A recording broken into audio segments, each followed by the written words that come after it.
Hi friends, வணக்கம். நம்ம மதுரை தமிழ் சேனலை சப்ஸ்கிரைப் பண்ணிக்கோங்க. ஸோ இன்றைக்கி நம்ம சேனலில் என்ன நியூஸ் பார்க்க போகிறோம் அப்படின்னா, ஸோ இது வந்துட்டு பார்த்தீங்கன்னா கேங்மேன்களுக்கு ஒரு குட் நியூஸ் தான். ஸோ அந்த நியூஸ் பார்க்குறதுக்கு முன்னாடி, ஸோ டிஎன்இபி அப்படின்றது டான்ஜெட்கோ டிரான்ஸ்கோன்னு சொல்லி ரெண்டாக பிரிஞ்சிருந்துச்சு ஃபஸ்ட்டு. ஸோ இப்போ வந்து டான்ஜெட்கோ வந்து பார்த்திங்கன்னா அதுவும் ரெண்டாக பிரிஞ்சு தமிழ்நாடு மின் உற்பத்தி கழகம், அதாவது டிஎன்பிஜிசிஎல் மற்றும் தமிழ்நாடு பசுமை எரிசக்தி கழகம் டிஎன்ஜிஇசிஎல் என இரண்டாக பிரிக்கப்பட்டுள்ளது அப்படின்னு சொல்லி ஒரு லேட்டஸ்ட் நியூஸ் வந்திருக்கு நண்பர்களே.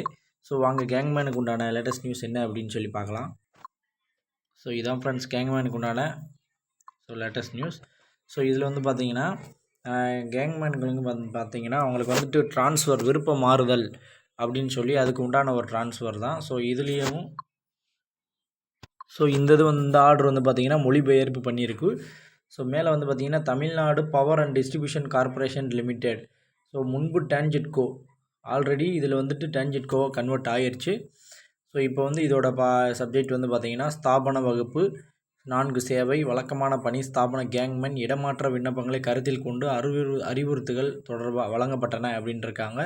ஸோ பல்வேறு வட்டாரங்களில் கேங்மேன் பதவியை வகிக்கும் நபர்கள் தங்கள் வயதான பெற்றோர் மற்றும் குடும்ப உறுப்பினர்களை கவனித்துக் கொள்வதற்காகவும் மருத்துவ காரணங்களுக்காகவும் பல்வேறு காரணங்களுக்காகவும் தங்கள் சொந்த ஊருக்கு மாறுதல் கோருகின்றனர்.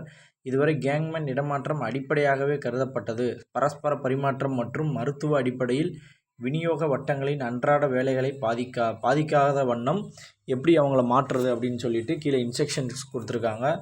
ஸோ செகண்ட் ரீசன், பல்வேறு காரணங்களுக்காக கேங்மேன் எதிர்கொள்ளும் சிரமங்களை கருத்தில் கொண்டு கேங்மேன் கோரிய இடமாற்றத்தை பரிசீலிக்க பல தொழிற்சங்கங்களும் கோரிக்கை வச்சாங்க அப்படின்றாங்க. ஸோ தேர்ட் பாயிண்டில் வந்து பார்த்திங்கன்னா அதன்படி கேங்மேனின் கோரிக்கை மாற்றத்தை பரிசீலிப்பதற்காக பின்வரும் அறிவுறுத்தல்கள் வழங்கப்படுகின்றன அப்படின்றாங்க. ஸோ 3 அறிவுறுத்தல்கள். ஃபஸ்ட்டு வந்து பார்த்திங்கன்னா கேங்மேன் மற்ற வட்டத்திற்கு மாற்றுவதற்கான கோரிக்கை வட்டங்களில் பயன்படுத்தப்படும் பதவியில் 10% வரை பரிசீலிக்கப்படும் அப்படின்றாங்க.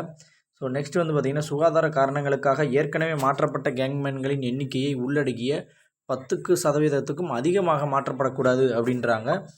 தேர்ட் பாயிண்ட் வந்து பார்த்திங்கன்னா கேங்மேனுக்கு இடமாற்றம் செய்வதற்கான தகுதி அளவுகோல்கள் பிற தகுதிகளுக்கு உட்பட்டு அவர்களின் சீனியாரிட்டி, அதாவது சேர்ந்த தேதி அடிப்படையில் பரிசீலிக்கப்படும் அப்படின்னு சொல்லியிருக்காங்க. ஸோ கண்டிப்பாக வந்து பார்த்திங்கன்னா கேங்மேனுக்கு ஒரு குட் நியூஸ் தான். ஸோ நம்ம சேனலை சப்ஸ்கிரைப் பண்ணாதான் சப்ஸ்கிரைப் பண்ணிக்கோங்க. ஸோ தொடர்ந்து நம்ம சேனலை வாட்ச் பண்ணுங்கள். நன்றி ஃப்ரெண்ட்ஸ்.